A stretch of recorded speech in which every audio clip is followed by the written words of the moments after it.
সর্বশেষ আপডেট বাংলা সংবাদে সবাইকে স্বাগত। প্রথমেই সংবাদ শিরোনাম, পরে বিস্তারিত। সেনানিবাসের একটি ভবন সাময়িকভাবে কারাগার ঘোষণা। এদিকে আগামী সংসদের উপর পিআর ইস্যু ছেড়ে দিতে বললেন মির্জা ফখরুল। গণহত্যায় জড়িতদের বিচার দৃশ্যমান না হলে নির্বাচন পেছাতে পারে সার্জিস।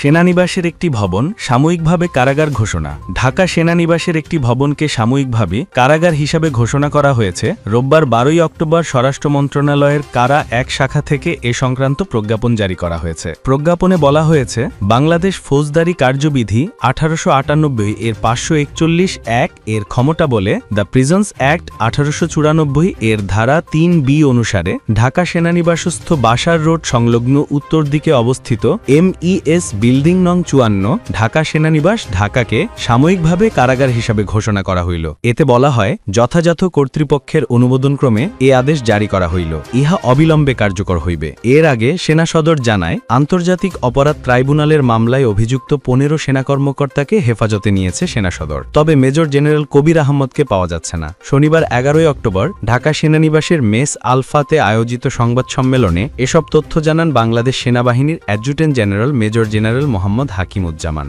তিনি জানান, তৃতীয় মামলায় ২৫ জন সেনা কর্মকর্তাকে অভিযুক্ত করা হয়েছে। এদের মধ্যে অবসরে আছেন ৯ জন, LPR-এ ১ জন, আর বর্তমানে কর্মরত আছেন ১৫ জন। তিনি জানান, ৮ তারিখ চার্জশিট দাখিলের পর LPR ও সার্ভিসে থাকা ১৬ জনকে সেনা সদরে সংযুক্ত করা হয়। তাদের ৯ অক্টোবরের মধ্যে সেনা সদরে আসার নির্দেশনা দেওয়া হয়। মেজর জেনারেল কবির আহমেদ ছাড়া বাকি ১৫ জন রেসপন্স করেছেন। তাদের হেফাজতে রাখা হয়েছে। তারা ফ্যামিলি থেকে ডিট্যাচড আছেন। কবির আহমেদের বিষয়ে মেজর জেনারেল মোহাম্মদ হাকিমুজ্জামান বলেন, তিনি ৯ অক্টোবর সকালে বাসা থেকে বের হয়েছেন। এরপর থেকে তিনি মিসিং।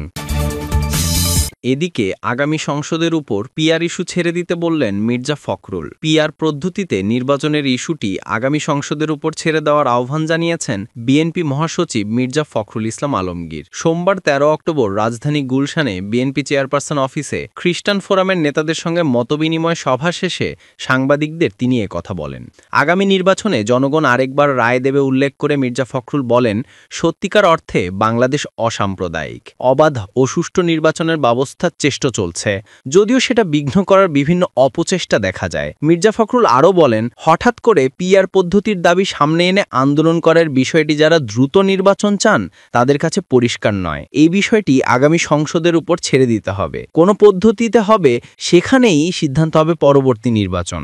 সংসদ পদ্ধতি প্রসঙ্গে টেনে বিএনপি মহাসচিব বলেন, বিএনপি উচ্চকক্ষের কথা বলেছে, এটি নতুন অভিজ্ঞতা, কিন্তু নিম্নকক্ষ অবাস্তব। এর আগে রোববার ১২ অক্টোবর দুপুরে ঢাকা রিপোর্টার্স ইউনিটিতে আয়োজিত এক আলোচনা সভায় মির্জা ফখরুল ইসলাম আলমগীর বলেন, পিআর পদ্ধতি নিয়ে আন্দোলনের লক্ষ্যই হচ্ছে নির্বাচন বিলম্বিত করা এবং এটা জনগণ গ্রহণ করবে না বলে। তিনি বলেন, কয়েকটি রাজনৈতিক দল পিআর পদ্ধতি বা আনুপাতিক প্রতিনিধিত্ব নিয়ে কথা বলছে এবং এটার জন্য তারা আন্দোলন করছে। এর লক্ষ্য একটাই, সেটা হলো নির্বাচনকে বিলম্বিত করা, জনগণের ক্ষমতা জনগণের হাতে ফিরিয়ে দেওয়ার প্রক্রিয়া বিলম্বিত করা। পিআর পদ্ধতি এদেশের মানুষ গ্রহণ করবে না। বিএনপির পক্ষ থেকে আমরা স্পষ্ট করে বলেছি, এখনো বলছি, জনগণই এ পদ্ধতি গ্রহণ করবে না। চাপিয়ে দেওয়া কোনো কিছু এদেশের মানুষ গ্রহণ করবে না বলে মন্তব্য করেন তিনি।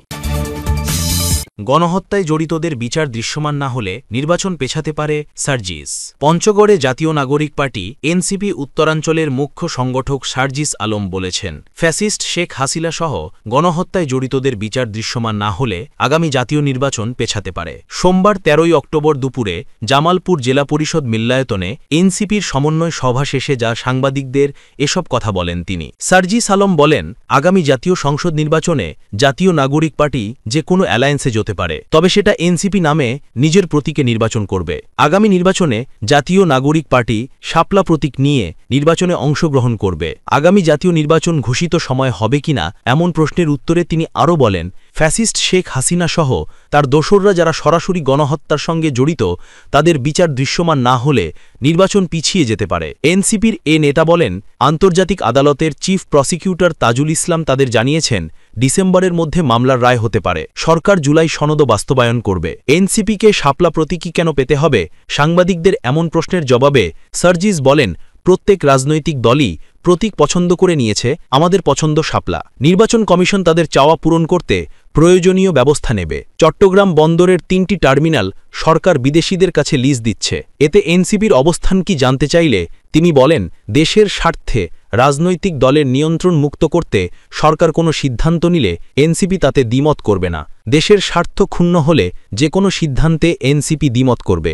জাতীয় নাগরিক পার্টি এনসিপির যুগ্ম সদস্য সচিব ও জেলা এনসিপির প্রধান সমন্বয়কারী লুৎফর রহমানের সভাপতিত্বে অনুষ্ঠিত জেলা সমন্বয় সভায় এনসিপি নেতা মশিউর আমিন সহ জেলার বিভিন্ন উপজেলা থেকে আসা নেতাকর্মীরা উপস্থিত ছিলেন।